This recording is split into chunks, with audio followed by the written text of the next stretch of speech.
¿Qué tal, benditos hermanos en Cristo Jesús? Bendito pueblo de Dios. Bienvenidos a una enseñanza más, a la enseñanza número 72 del libro de Proverbios.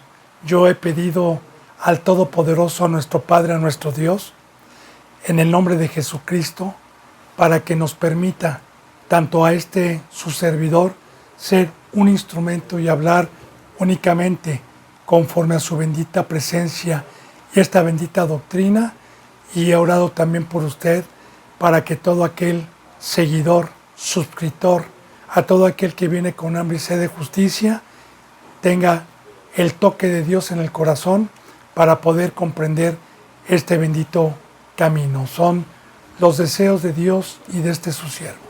Así me pongo a los pies, bendito hermano y bendita hermana, ya habiendo orado por todos los que están en México, Estados Unidos, España, Ecuador, Perú, Colombia, Brasil, Chile y en todo lugar donde Dios me permita llegar esta bendita palabra.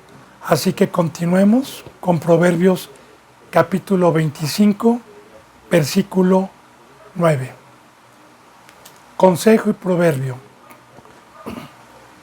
Trata tu causa con tu compañero y no descubras el secreto a otro. Aquí habla de la familia, aquí habla del prójimo, aquí habla de los hermanos, aquí habla del cuerpo, aquí habla del rebaño. Dice en el Nuevo Testamento que si mi hermano trae algo contra mí, que si yo tengo un problema con mi hermano o mi hermano tiene un problema conmigo, vaya en secreto a tratar de arreglar eso con mi hermano, así lo haya visto pecar o haya hecho algo contra mí, vaya en secreto y lo exhorte y lo amoneste. De hecho, la bendita palabra también dice en el Nuevo Testamento, ¿verdad? Si traes tu ofrenda al altar y traes algo contra tu hermano, deja ahí tu ofrenda, no la quiero. Ve con tu hermano y reconcíliate con tu hermano, ponte a cuentas con tu hermano y luego ven y no dejes de hacer también esto.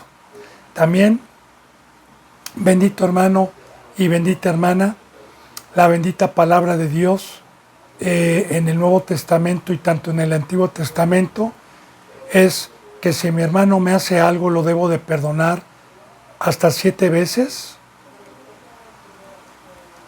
por 70. Y hay 2 tipos de perdón. En este caso, si mi hermano y mi hermana me hicieron algo, fui y exhorté y amonesté y no se arrepintió, y no me pidió un perdón, yo en mi corazón no voy a cargar con un odio, con un rencor o con pagar mal, sino yo en mi corazón lo perdono en el nombre de Cristo Jesús. Lo perdono. Y si me pide perdón, también lo debo de perdonar. Ahora bien, no debemos de ir cuando vemos a un hermano pecar o cuando hizo algo contra mí. No debo de ir a descubrir su pecado, el secreto. No debo de ir a contarlo a los demás. Porque sería también entonces el pecado de chismoso. Eso es en secreto. Ve y estando tú y tu hermano en secreto, ve y repréndele. Dice, si te escuchó, habrás ganado a un hermano. De igual manera, la bendita palabra dice, ¿verdad? Que si traigo algo contra tu hermano, o mi hermano conmigo, no deje pasar un día, porque entonces echamos una raíz amarga y le damos lugar a Satanás para que vaya creciendo esa enemistad. Pero aquí, más que nada dice que si yo sé de algún hermano o de alguna hermana que pecó, no que practique el pecado, que pecó o que me hizo algo, no vaya. ¿Y qué crees, hermano? Y fíjate que fulano me hizo, y fíjate que fulana muy santita, pero me pidió dinero y no me prestó. Y fíjate que hipócrita. No, hermano, dice, trata tu causa con tu compañero. No descubras el secreto a otro. Fíjate bien, no sea que te deshonre el que lo hiere. Y sí, Porque si a mi vida llega uno de este tipo de hermanos chismosos, que venga a descubrir la causa, pues yo al que voy a deshonrar es al que venga a decirme y no al que pecó. Le voy a decir, oye, ¿qué te pasa? La bendita palabra de Dios dice, ya exhortaste al hermano con amor, ya fuiste a exhortarlo con tu compañero como dice la Biblia. No, entonces, ¿sabes qué? Al que deshonro es a ti, al que exhorto es a ti, no al hermano. Ten mucho cuidado. Y esto se puede hacer público como aquí lo dice. No descubras el secreto de otro, no sea que te deshonre el que lo oyere y tu infamia no pueda repararse. Sobre todo ante Dios, porque nosotros, bendito hermano y bendita hermana, aunque un hermano venga a mí y me diga chismes y me hable y esté transgrediendo la ley de Dios y yo me moleste y lo exhorte, bueno, yo no puedo reparar esa infamia o no repararla, solamente Dios. Pero para Dios es un pecado grave el chisme, el estar descubriendo secretos, porque nosotros estamos para edificar, estamos para consolar, estamos para soportar. Bien, dice en el versículo 11, manzana de oro con figuras de plata es la palabra dicha como conviene. De hecho, desde el Antiguo Testamento, bendito hermano, cuando se le enseña a Moisés el tabernáculo conforme al modelo que se iba a erigir en el desierto, el cual estuvo 40 años con ese pueblo. Bueno, si usted lee bien, había una pieza que tenía manzanas con figuras representando, porque todo lo que Dios permite en candelabros, imágenes, en barras, en la caja de acacia, en los arillos, todo tiene un significado, todo tiene un simbolismo. Así que desde que Dios manda a erigir el tabernáculo conforme al modelo que se le indica a Moisés y también al que Salomón hizo ya en el monte, el templo de Dios, habían en algunas partes mandado por Dios figuras de manzanas con detalladas. Entonces representa la manzana un fruto de un árbol. Por eso es que muchos piensan que Eva comió de una manzana prohibida. Lo canalizan como un fruto simbólicamente. Entonces, de igual manera, Dios pone un fruto, pone una manzana, porque sabemos que el sacerdocio es un árbol. Sabemos que todo árbol bueno da buen fruto, que todo árbol malo no puede dar un fruto. Entonces, la manzana representa un sacerdocio sano, una persona conforme a la presencia de Dios, adornada con el Espíritu Santo. Y claro que este tipo de árbol, este tipo de siervo, es el verbo de Dios. Es una palabra dicha como conviene. Y cuando dice como conviene, es que los que tenemos el privilegio de poder dar la palabra día con día, lo debemos de hacer con todo temor reverente a nuestra conveniencia, porque Dios nos va a pedir cuentas de cada palabra que haya salido. Si yo le añado algo y quiero quedar bien con usted y no se me es revelado una palabra y invento para no humillarme y decir, ¿sabe qué, hermano y hermana? Perdón, pero esto lo voy a meditar, no me voy a atrever a decirle qué significa, pero si yo le añado algo que no viene, dice la palabra que Dios me va a añadir todas las plagas. Y si yo también hay una palabra o algo que no entiendo y por quedar bien me la salto y no digo nada, dice que el que le quita a este libro, Dios nos quitará la parte. Entonces, el representante debe de estar con todo temor, hablando únicamente lo que le es revelado y únicamente lo que es recto, como nos conviene. Porque Dios nos va a pedir cuentas a cada siervo de cada palabra que hayamos enseñado día con día. Él nos va a pedir cuentas, sea buena o sea mala. Pero cuando es buena y cuando hablamos como conviene, bueno, figurativamente es una manzana con figuras de plata. Que ya sabemos, bendito hermano y bendita hermana, que la plata es pureza, ya santidad. Dice en el versículo 12, como zarcillo de oro y joyel de oro fino, es el que reprende al sabio que tiene oído dócil. Ahora, esto que está hablando de zarcillo de oro y joyel de oro fino, eran adornos que se utilizaba en aquel entonces, joyas de oro que se utilizaban los zarcillos, se utilizaban una especie de como de pulseras aquí en los brazos, en la nariz, en los oídos, en los dedos, se utilizaban muchas joyas en el cuerpo humano. Entonces, Dios, cuando hay un crecimiento espiritual, cuando hay una santidad, cuando alguien está fuera del mundo, recuerde que ya lo hemos visto, está adornado de oro, de plata, decorado por Dios. Acuérdese que hemos visto mucho el tema del ladrón, de Satanás. Satanás viene a robar joyas, piedras preciosas, que es la santidad, porque al final de cuentas, ¿a cuántos les ha robado Satanás por el engaño? El oro y la plata que Dios y Cristo Jesús trabajaron arduamente para poderlas tener.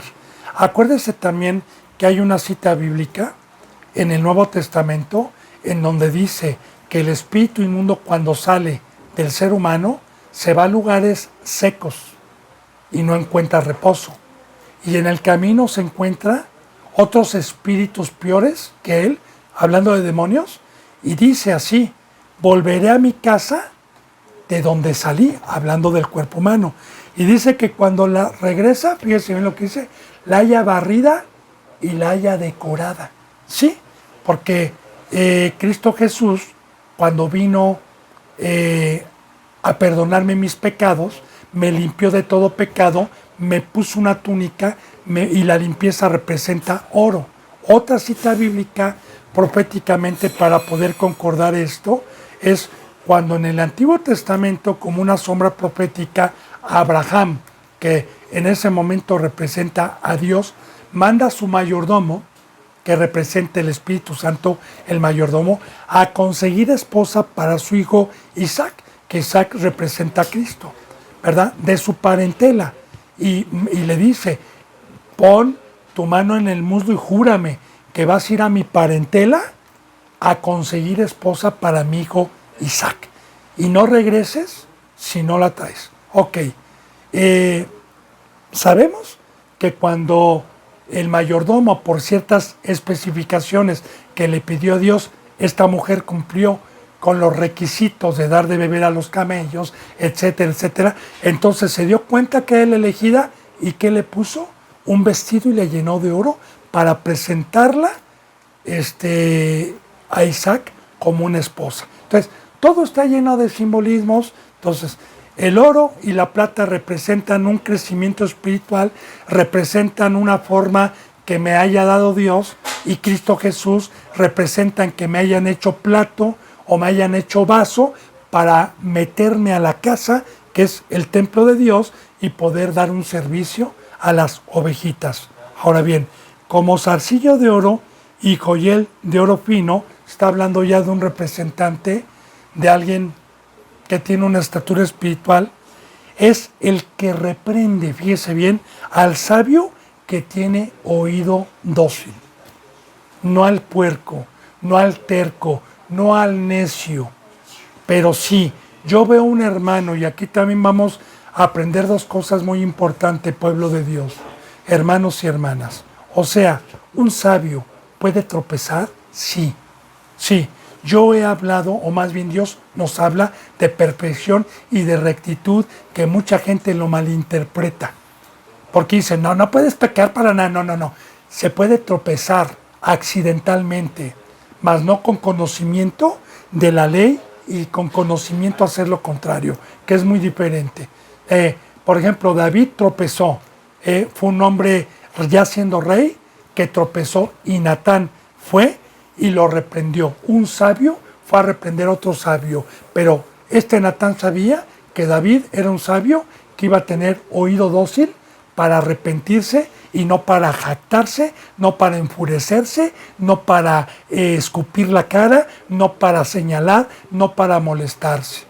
Entonces, los sabios, cuando vemos a un hermano o a una hermana que tropezó, cuando vemos a alguien que cabeció, y vamos, fíjese bien, el que es santo, el que tiene el Espíritu Santo, tiene esa función. Porque el que se queda callado no tiene joyel, no tiene oro, no tiene plata, está lleno de pecado. Entonces, el amor es ir a reprender al hermano, y ya le dije, porque es un mandamiento y porque es un sentir tan profundo. Porque yo sé que el pecado paga un salario y es la muerte, y también sé que Dios me dice, ay de ti si ves a tu hermano pecar, ay de ti si no vas y lo reprendes. Ay de ti, yo voy a demandar la sangre de tu hermano, yo voy a demandar la sangre por no haberlo reprendido. Pero si tú vas, eso lo dice en Ezequiel, pero si tú vas y lo reprendes, si tú vas y lo exhortas y él se arrepiente, qué bueno. Y si no se arrepiente, de todas maneras tú habrás librado tu alma del Seol. Entonces, el sabio va a reprender, y ese es el amor a un hermano. Porque imagínese, bendito hermano y bendita hermana, que usted o yo esté en peligro y que a mis espaldas esté una coralillo a menos de medio metro, ¿verdad?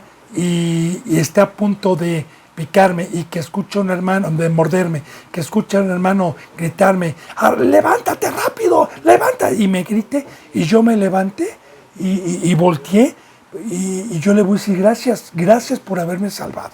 O sea, una persona sabia y de oído dócil es aquel que va a escuchar la reprensión, que va a escuchar y le va a dar el razonamiento a Dios para arrepentirse.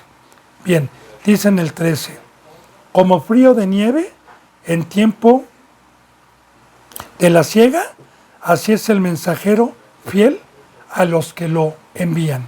Ahora, como frío de nieve en tiempo de la siega, vamos a meditar en esto. Así es el mensajero fiel a los que lo envían, pues al alma de su Señor da refrigerio. Bueno, vamos a meditar en eso, bendito hermano y bendita hermana, ¿no? Vamos a ver a alguien. La siega representa una obra y representa muchas veces, pues aquí en México, por ejemplo, el trabajo físico de un campesino. Yo recuerdo porque, pues, como le vuelvo a repetir, mi madre es de un pueblo y mi abuelo tuvo rancho, sembraron. Pues yo recuerdo no nada más en el rancho, sino también aquí cuando mi padre nos sacaba ya a lo que es provincia, como los campesinos siempre estaban sudando con su sombrero, como ese trabajo es muy pesado de segar, cuando no, sobre todo cuando no habían máquinas, ¿verdad? Que habían animales o lo hacían a mano. Era un trabajo muy fuerte. Imagínense estar, pues ahora sí que trabajando en el sudor del sol y que de repente nos llegue un vaso como frío de nieve, un vaso helado con hielos, o nos llegue una nieve de coco natural, ¿verdad? Pues es un refrigerio, es un descanso, es algo que me va a dar aliciente, que me va a refrescar para seguir trabajando. Ahora, son simbolismos, comparativas que pone Dios. Fíjese bien, como frío de nieve en tiempo de la siega, así es el mensajero fiel. ¿Fiel a quién? A Cristo y a Dios. A Cristo y a Dios. Primero entendamos, bendito hermano, para poder llevar yo un vaso de agua helado al que está trabajando, que es un hermano, que es a mi prójimo, para poder dar un reposo, necesito ser fiel a Cristo y a Dios. Como dice en Timoteo, ¿cómo debe de ser el obispo? Debe de ser casto de sí mismo, casado una sola vez, no dado al vino, no iracundo, que sepa gobernar a su esposa y a sus hijos, su propia casa, que tenga buen testimonio de los de afuera, o sea, en pocas palabras, irreprensible, tanto afuera como adentro de la congregación. Bueno, ese es un mensajero fiel, porque ese es fiel a Dios y a Cristo, no transgride ninguna ley y por consiguiente puede dar un fruto de reposo, puede dar un vaso a a un hermano o a una hermana que estén trabajando en la obra que la obra también es espiritualmente, a veces cuando no hay fe, a veces cuando ataca a Satanás, agobiante, y el vaso de agua fría, la nieve, el refrigerio es un ánimo, es un consuelo, es una ayuda mutua en los dones al cuerpo de Cristo. Así es el mensajero, mensajero. Y recuerde, la palabra mensajero significa ángel o ángelos. El mensajero fiel a los que lo envían. Entonces, ¿quién es el que me envía a mí como mensajero? ¿Quién es el que me envió? Dios y Cristo Jesús. ¿A quién me envía? A mis hermanos que están en la obra, a mis hermanos que están para que yo sea también y ponga mis dones en provecho común y nos ayudemos mutuamente y no desmayemos, como dice la bendita palabra, que más vale 2 o 3 personas en el desierto, porque si cae una, las otras 2 lo pueden levantar, pero si va sola, ¿quién lo levanta? De igual manera dice que hilo de 3 es más difícil que se rompa que un hilo de uno. Entonces, Cristo Jesús nos envía, dice también no nada más a la iglesia, sino también a la oveja. Pues miren lo que dice, pues al alma de su Señor da refrigerio. Y sí, porque al alma de su Señor.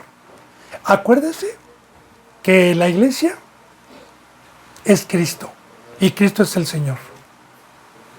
Y la vida de Cristo está en la iglesia, está en el conjunto del cuerpo de Cristo que servimos. Entonces, pues al alma de su Señor da refrigerio. ¿Qué es refrigerio? Como por ejemplo, cuando yo estoy trabajando, alguien llega, cuando tengo hambre, cuando tengo sed, y me trae una torta y me trae un vaso de fruta, de melón, de agua bien fría, es un refrigerio para volver a agarrar fuerzas. Que Dios usa todos estos simbolismos. Y recuerde, bendito hermano y bendita hermana, que podemos concordar este versículo con lo que dice en San Mateo, ¿verdad? Porque cuanto me diste un vaso de agua, porque cuanto me calzaste, porque cuanto fuiste a la cárcel y me visitaste, porque cuanto me viste enfermo y me visitaste, me lo hacías a mí. Y pues a mí, sí, porque cuando se lo hacías a cualquiera de estos, es mi cuerpo, era yo. Así que es muy importante, bendito hermana y bendito hermano, saber que usted, si entró por la puerta del redil, es el cuerpo de Cristo. Y que por eso, un siervo que tiene esa comprensión, es mensajero fiel, dando agua, dando pan, porque sé que se lo estoy haciendo al alma de mi Señor. Y que mi Señor me dijo que todo lo que yo hiciera por Él y para Él, me iba a ser recompensado tanto en esta vida como en la venidera. Y eso es tener la cabeza de Cristo, eso es ser inteligente. Pero vuelvo a repetir, para ser mensajero, para poder tener este fruto, es imposible si no toma uno la cruz. Es imposible si uno quiere estar en el mundo y con Dios. Dice en el 14, como nubes y vientos sin lluvia, así es el hombre que se jacta de falsa liberalidad. Y pues de estos son hoy la mayoría. que se jactan de ser libres, pero son esclavos del mundo. Están engañados. Dicen tenemos libertad, cuando ellos mismos son esclavos de sus pecados y del mundo y de la carne. Ahora, como nubes y vientos sin lluvia, vamos a concordar con Judas, porque Judas nos habla de los falsos profetas y simbólicamente profetiza o los profetiza como nubes sin agua llevados por el viento, como nubes sin agua. Ahora, ¿qué es una nube sin agua? Porque una nube sin agua es llevada por el viento. Una nube cargada de agua, el viento es muy difícil que se la lleve. Una nube, por ejemplo, sin agua, es una nube que usted ve blanca, que es puro vaporcito, ¿verdad? Viene el viento, de repente está nublado, viene un ventarrón y de repente se despejó. Pero cuando hay nubes negras cargadas de agua, ni los vientos, pues que están pesadas, están llenas de agua. Ahora bien, las nubes con agua representan los siervos fieles que tienen la presencia de Dios y que dan lluvia al campo, a las ovejas. Y las nubes sin agua y que son llevados por los demonios, porque los vientos son los demonios, son manejadas por los demonios, porque el viento lleva la nube a donde se le pegue la gana. Igual los demonios manejan, y sin lluvia. Fíjense, aquí dice vientos y sin lluvia. Así es el hombre que se jacta de falsa liberalidad, que dicen somos libres cuando son presos, hermanos. Porque ¿cuál es la verdadera libertad? Claro, Cristo Jesús nos vino a dar la libertad. Vino a romper las cadenas, fíjese bien, del pecado. Pero ¿cuál es la verdadera libertad? La verdadera libertad está en la cruz. La verdadera libertad está fuera del mundo. La verdadera libertad está en no regresar al mundo, en no estar en la carne, en no estar pecando, en no estar en no ser de abajo. La cárcel, la cautividad, el lazo de Satanás, la red de Satanás es el pecado. Y todo aquel que tiene pecado no es libre. No es libre. Su señor es el diablo. Porque así dice en Romanos capítulo 8, que hay dos señores. Y que nosotros como pueblo de Dios escogemos quién es nuestro Señor. Si yo le hago caso, así dice en Romanos, si yo le hago caso a la voz del pecado, esclavo del pecado soy. Así lo dice. Y si yo le hago caso a la voz de Cristo, esclavo de Cristo soy para libertad, para ser libre del mundo, para ser libre de Egipto, para ser libre de Faraón y para servir a Cristo Jesús de tiempo completo. Porque todos aquellos que se jactan de tener libertad y de que no tienen tiempo para tomar su cruz, para discipularse 8 o 9 horas diarias, y ministros para dar sus vidas los 365 días del año, todos los días, no tienen libertad.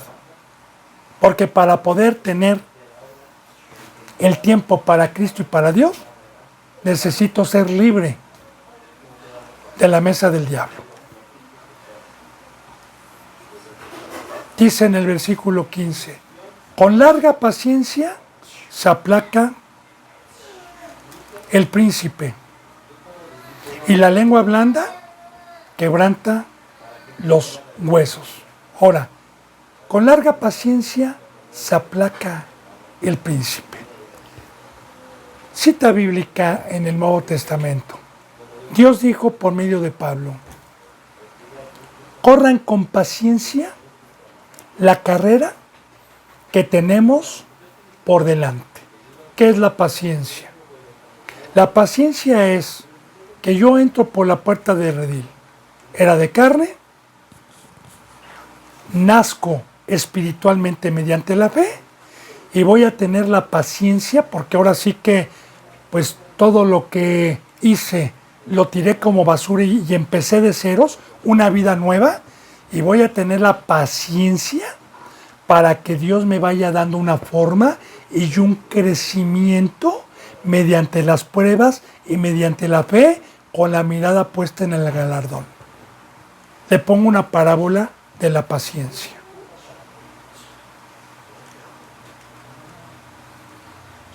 Alguna ocasión le dijeron a un grupo de hombres que en un monte, en la punta había un gran tesoro.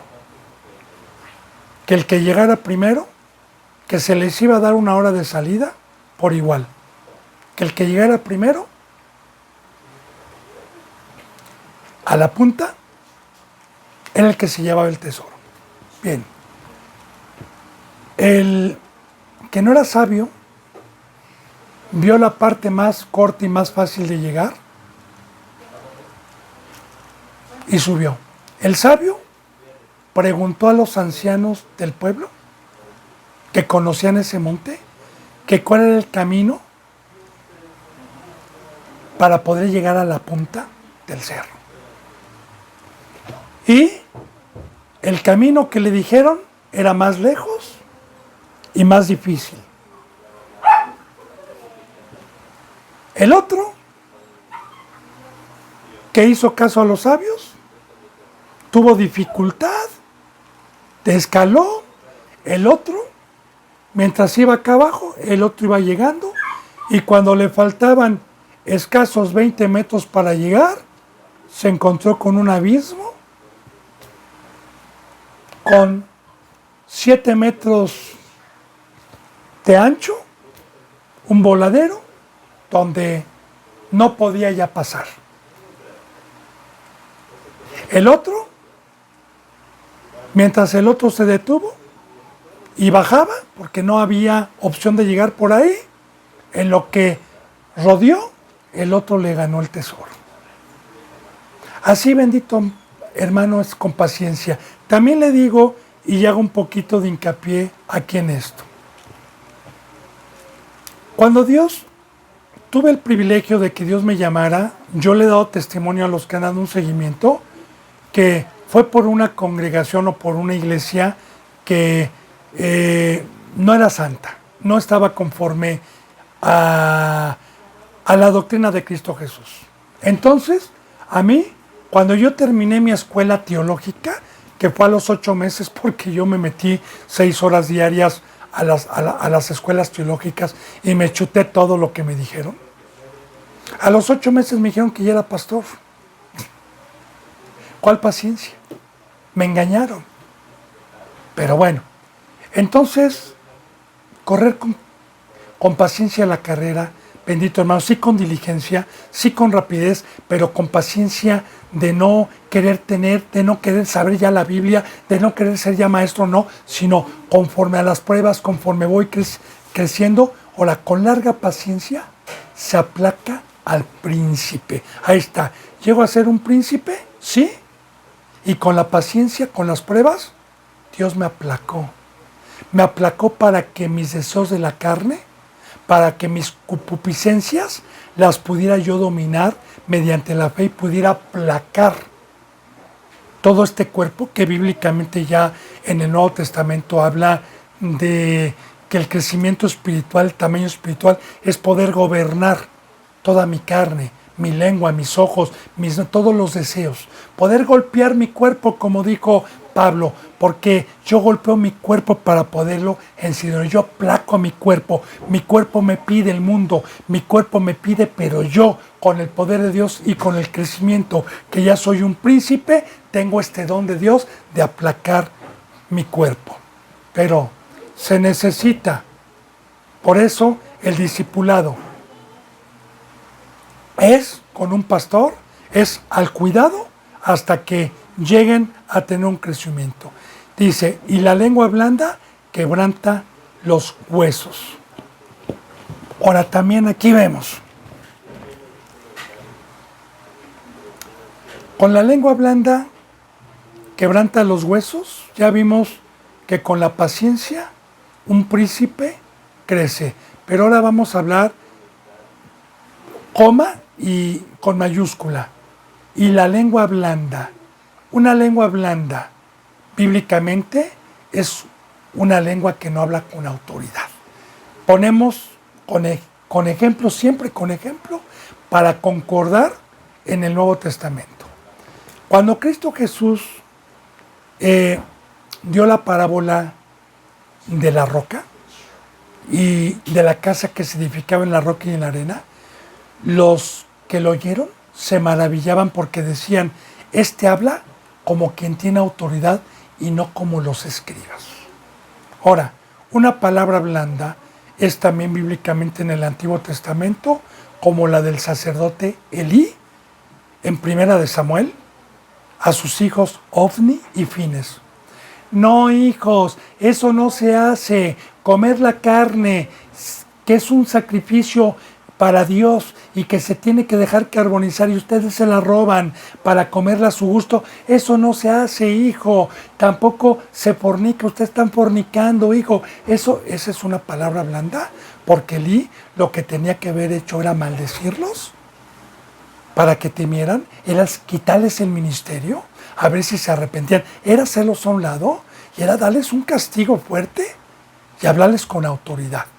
Ahora, ¿cuántos hay que hacen o tienen palabras blandas? Sí, hay congregaciones y pastores que hablan de pecado, que hablan lo que es pecado, que hablan lo que es el mundo, pero son blandos porque siguen permitiendo a las ovejitas que siguen pecando ahí y les siguen diciendo, ¿verdad? Y diciendo.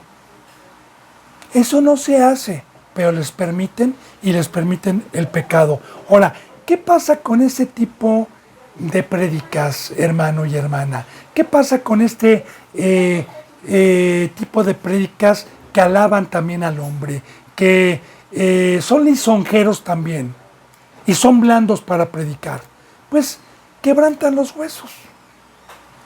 ¿Qué es quebrantar los huesos? También hay mucha sabiduría aquí. Recuerde que cada que Dios nos habla de huesos, habla del cuerpo de Cristo. Porque desde el Antiguo Testamento, en Ezequiel, hay una profecía donde dice, profetiza a estos huesos secos que están esparcidos en un valle y sin vida. Profetiza que los voy a unir por coyunturas, les voy a poner piel y van a tener vida, ya profetizando Dios el cuerpo de Cristo Jesús.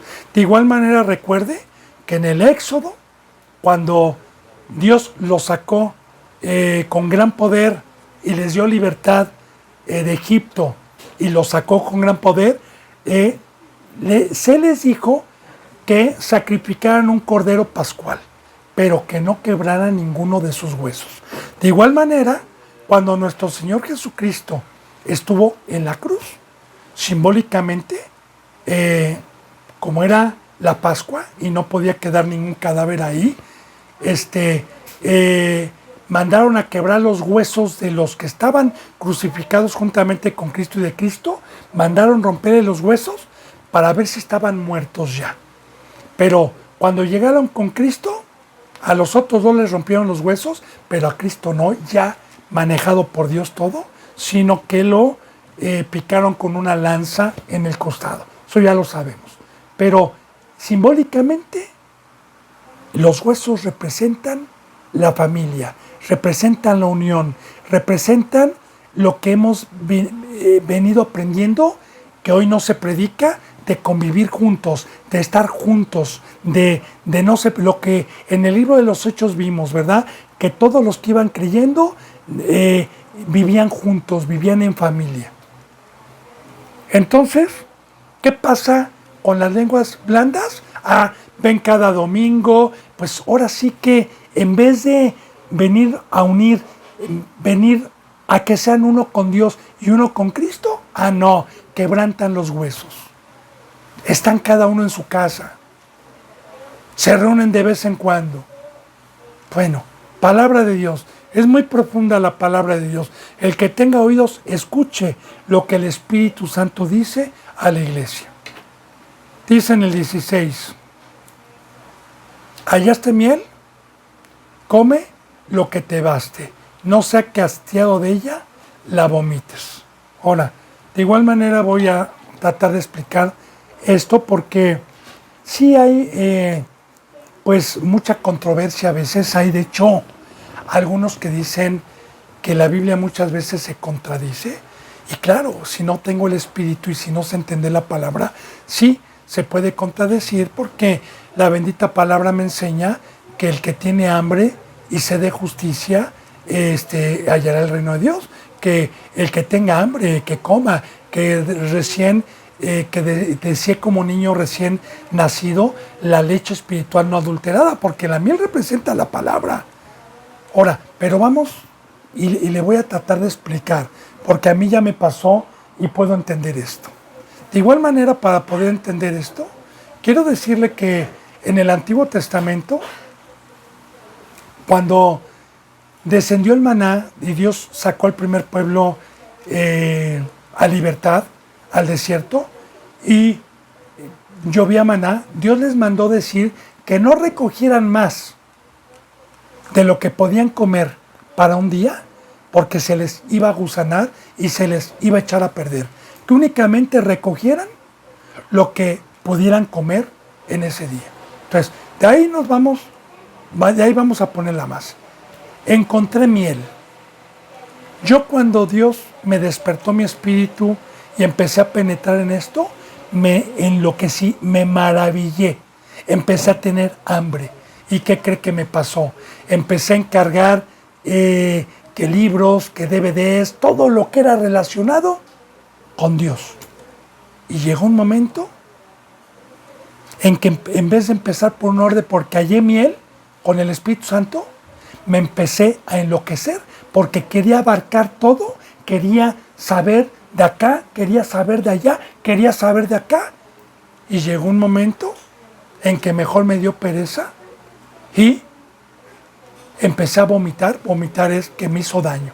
Entonces, de hecho, un representante debe de enseñar a una ovejita que va siendo llamada a participar de leche. ¿Qué es la leche? ¿Sabes qué, mijo? Antiguo Testamento para ti no. Más que cuando vengas a la palabra con el representante. Te queda prohibido ahorita leer el Antiguo Testamento. Ahorita tu tarea va a ser leer y releer las enseñanzas que te vayamos dando y vas a empezar con Mateo. Por favor, no te me adelantes a Juan o empieza con Juan, no te me adelantes con Marcos, no te me adelantes con Lucas, no te me adelantes con Hechos ni con Epístolas, por favor. Primero vamos por un orden, ¿sí? Y sí, ten hambre y come, una horita, 2 horitas, medita, vuelve a comer, pero no quieras abarcar todo si encontraste miel. Espero que entienda, bendito hermano. Se lo digo porque a mí ya me pasó, ¿no? El querer abarcar y el querer comer de, pues no, llega un momento en que vomito uno. Le pongo otro ejemplo para que me pueda entender también. Mire, alguna ocasión, después de mucho tiempo, cuando yo llegué aquí a su casa, la encontré totalmente abandonada, descuidada, pues en muy mal estado, en 3 pisos que yo tenía. Los 3 pisos estaban totalmente desordenados, maltratados. Entonces yo dije, voy a empezar, y quise abarcar con todo, y así me la pasaba día con día. Mañana empiezo por esto, y luego en la noche pedía, no, mejor por allá, por acá, mejor, y total, no hacía nada. Y así pasaron meses, hasta que decidí, ¿sabes qué? Ya basta, empiezo por algo, y lo termino, y luego por algo, y lo termino, y luego por algo, y lo termino. Eso es lo que nos da a entender bien. ¿Hallaste miel, hijo? Come lo que te baste. Ahí está. No sea que hastiado de ella, la vomites. Dice en el versículo 17, detén tu pie de la casa de tu vecino no sea que hastiado de ti te aborrezca. Bueno, muy bien. Yo creo que si aquí nos habla Dios de una hermandad, de estar unánimes, de estar juntos, aquí a lo que se está refiriendo, bendito hermano y bendita hermana, es que muchos, a mí me ha tocado, muchos cristianos son abusivos y nos buscan para estar metiéndose en lo ajeno, sin trabajar en la obra, sin trabajar y estar en el mundo. Entonces, de igual manera, ¿no? Nosotros estamos, mire, alguna ocasión llegaba un hermano, después de 4 o 5 veces que le di, y me pidió, y volvió a pedirme, le dije, no hermano, ya no le doy. Me dice, usted tiene la obligación de darme. Le dije, ¿por qué hermano? Porque la palabra de Dios dice que el que le pida le dé. Le digo, sí hermano, pero eso es para que lo haga usted, no para que se lo hagan. Y si usted lo hace, qué bueno, pero es para que lo haga usted, no para que se lo hagan. Y no se aproveche de la palabra, porque hay muchos que utilizan la palabra para aprovecharse. Entonces, sí es muy importante, bendito hermano y bendita hermana, que hay hermanos y hermanas que son abusivos, ¿no?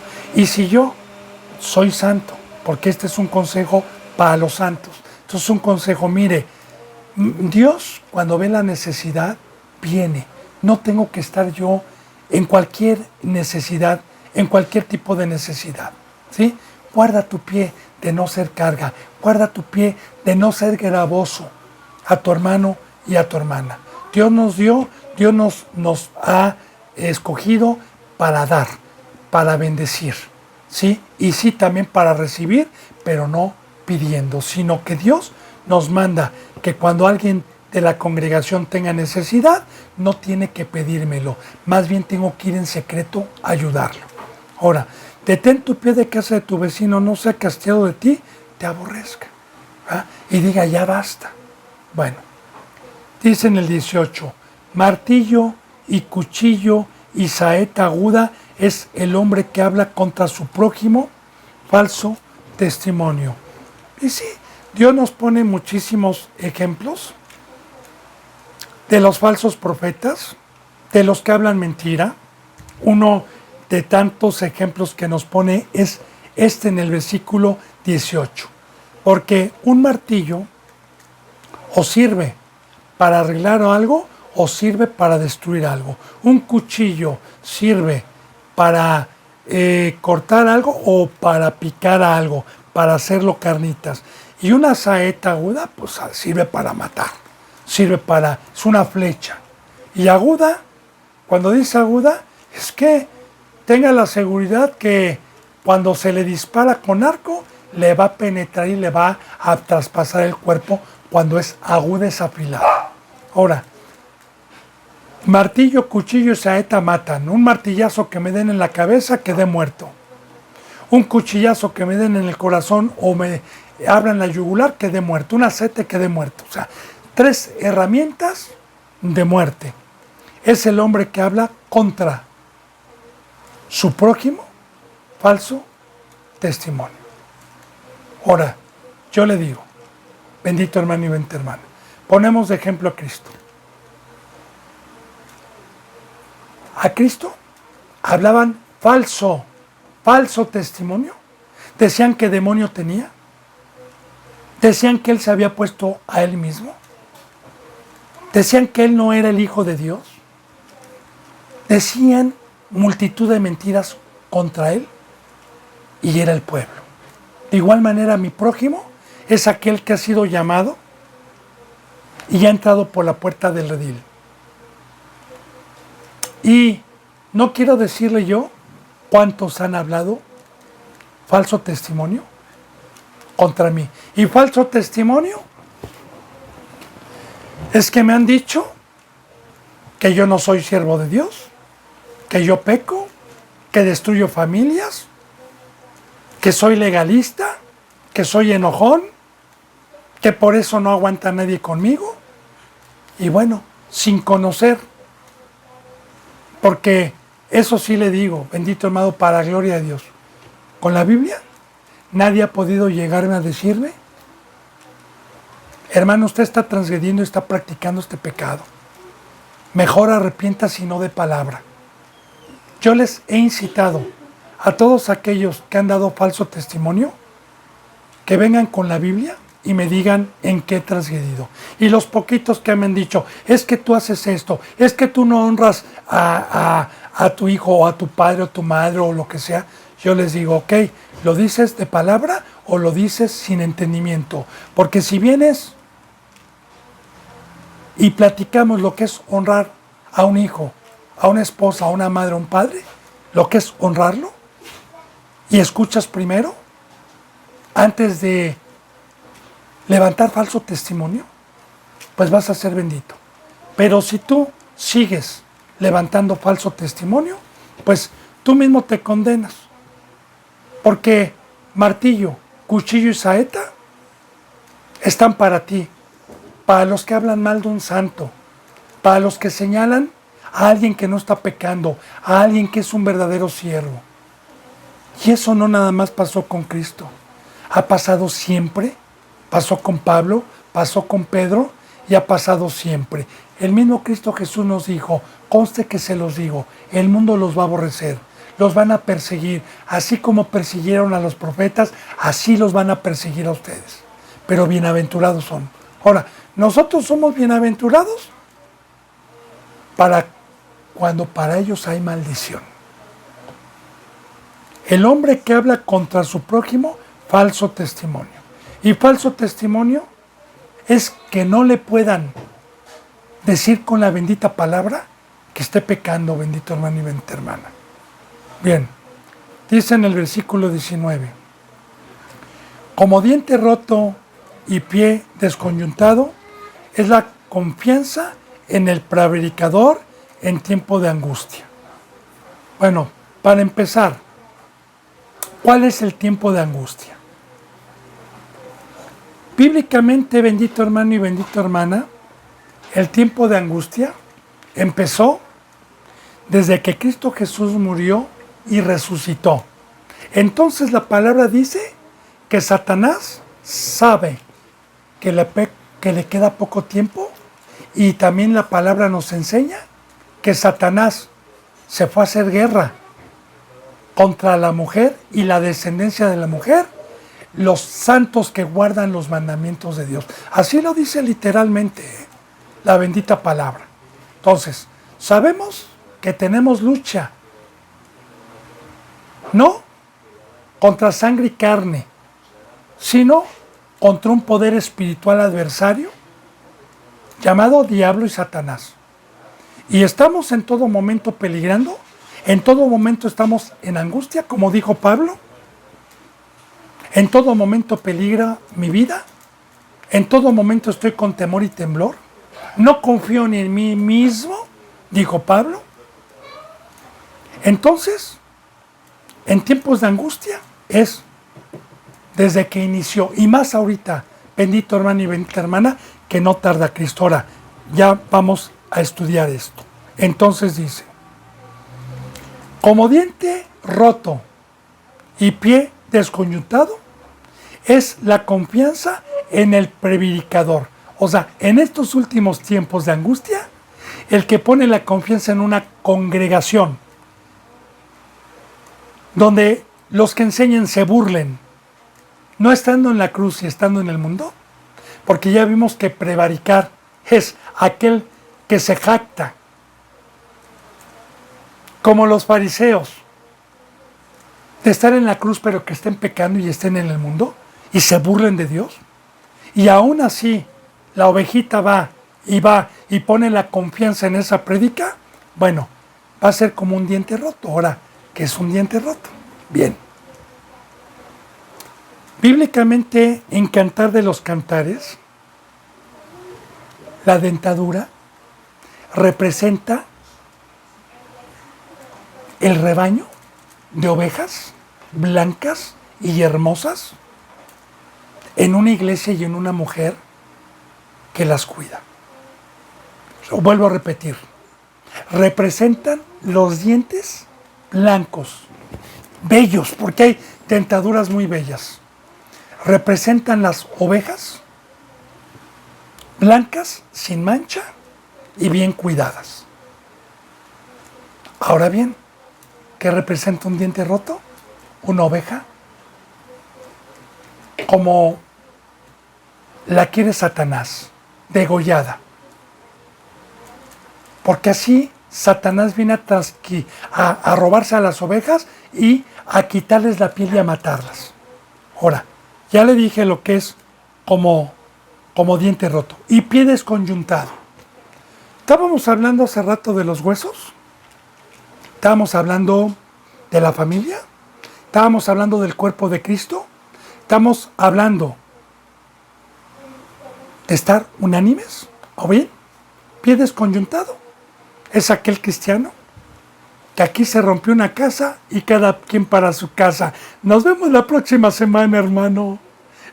O nos vemos dentro de 2 días. Hoy nos hablamos por teléfono. Están desconyuntados. Los ligamentos, las conyuntas, es el Espíritu Santo y es Cristo, es el que nos hace estar juntos. Pero aquí está poniendo el ejemplo Dios de este tipo de congregaciones.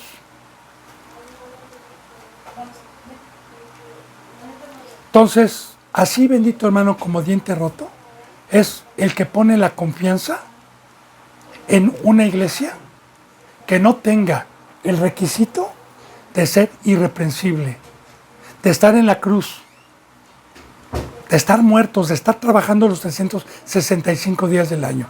Así están esas congregaciones. Dicho por Dios y no por mí. Dice en el 20, el que canta canciones al corazón afligido es como el que quita la ropa en tiempo de frío o el que sobre el jabón echa vinagre.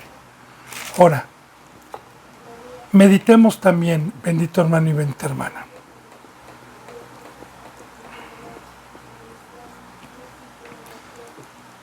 El que canta canciones al corazón afligido. Todos los que venimos del mundo, de Egipto, venimos agobiados, venimos afligidos, venimos enfermos, venimos con cargas. Y que llegue una persona que cree en Cristo, que acepte a Cristo y se bautice, y yo empiece a arrullarla, a decirle que ya es salvo, y le empiezo a enseñar el mundo, que es donde hay aflicción, y le empiezo a cantar, porque una canción de cuna, porque es simbólico, para que se duerma, porque esas son las prédicas que les gusta escuchar a la gente. Y eres salvo, vas a ser rico, eres hijo del rey, y aplausos, y te hablan con lisonjas. Simbólicamente, esa es una canción. En vez de ayudar, en vez de dar el verdadero pan, en vez de enseñar con la palabra a sacrificar lo que me trae aflicción, lo que me trae amargura, a dar a entender lo que es la mesa de amargura y la mesa de gozo, y hablar con autoridad y enseñar el buen camino, para que Dios y Cristo Jesús lo vayan sanando, porque ni Dios ni Cristo Jesús pueden sanar a alguien que no ha salido del mundo. Entonces, el que canta canciones al corazón afligido es como el que quita la ropa en tiempo de frío. Fíjense los simbolismos que pone Dios, hermano y hermana. O sea, a poner un diciembre, un enero, en un invierno en el norte, en el Polo Norte, allá en Canadá, en donde hace mucho frío. Imagínense una persona que esté abrigada con pieles, ¿verdad? Cobijada con pieles al calor, y que llegue yo y pues se muere. Se muere. Y la ropa que me cobija es el Espíritu Santo. Entonces, es un peligro. Bendito hermano y bendita hermana, el que canta canciones, el que lisonjea, el que engaña. O dice, es como el que quita la ropa en tiempo de frío o el que sobre el jabón echa vinagre. Porque sí, el vinagre corta el jabón. Ahora, ¿por qué pone este ejemplo Dios? Bueno, simbólicamente yo vengo del mundo sucio, vengo como un vagabundo. Yo le daba la otra vez un testimonio de personas de la calle que pues aceptaron a Cristo Jesús, que tuvimos que bañarlas, desinfectarlas, darles jabón para limpiarlas bien. Pero imagínense un jabón con vinagre, pues una palabra con autoridad me va limpiando del pecado, me va sacando de la mancha, me va quitando la mugre, espiritualmente hablando, simbólicamente hablando, porque como vine yo del mundo como un vagabundo con costras mugroso. Y esta bendita palabra de verdad, que no me la cantaron, que no fue con palabras engañosas, sino fue con autoridad, fue con amor de alguien que me amaba, fue de Cristo Jesús. Sí. Entonces me empezó a decir la verdad, me empezó a hablar con autoridad. Y entonces esta bendita palabra me empezó a lavar, me empezó a quitar las costras, me empezó a limpiar, me empezó a transformar. Bueno, bendito hermano y bendita hermana, todos los ejemplos que pone Dios son suficientes para temer y para tener cuidado entre dónde nos congregamos, bendito hermano y bendita hermana. Y creo que Dios es muy claro para poder identificar a un verdadero siervo de Dios y a un falso, a los que han dado un seguimiento. También hay una enseñanza que Dios me permitió subir hace tiempo, que se llama Quitando el velo al pueblo de Dios. Si no lo ha visto, se lo recomiendo, porque ahí habla también de toda esta herejía, de toda esta apostasía y todo este engaño que proféticamente están en estos últimos tiempos. Y el peligro que hay quedarse en ese tipo de congregaciones. Bendito hermano y bendita hermana, yo deseo que esta bendita palabra dé un fruto para su vida. Se me ha ido la hora. Si Dios quiere, mañana continuaremos con la enseñanza número 73. Yo me despido con un abrazo y con el beso del óculo santo. Hasta mañana, si Dios me lo permite. Gracias.